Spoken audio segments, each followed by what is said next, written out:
Buonasera a tutti, il mio sarà solo veramente un saluto e il piacere di essere qui con voi. Quest'anno la Regione ha fatto il consueto sforzo per organizzare la settimana qui a Buenos Aires, l'abbiamo sempre fatto con piacere. Quando stanziamo delle risorse per l'Argentina lo facciamo volentieri perché sappiamo che sono sempre spesi bene, perché insomma c'è una grande affluenza di persone, insomma, con la Sicilia è molto amata, insomma, tutti vengono con piacere. Sta a noi insomma, organizzare e fare le cose per bene, ma questo insomma, abbiamo la garanzia insomma, di chi organizza e Carmelo, anche a questo punto invito a fare un applauso per Carmelo perché poi alla fine lui l'anima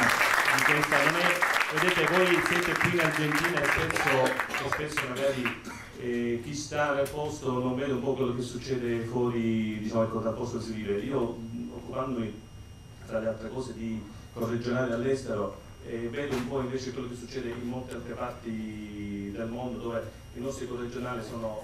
divisi, ma molto più di anche qui lo si è, ma fuori da qui è veramente una situazione molto brutta perché già la condizione di corregionale all'estero è faticosa, dove ancora di più quando si è divisi, e qui abbiamo una condizione quasi ottimale, dove si riesce anche grazie alla verità che Carmelo Ponte è riuscito a fare bene questo, e questo qui porta in insomma, che la Regione investe in queste situazioni dove ci si trova appunto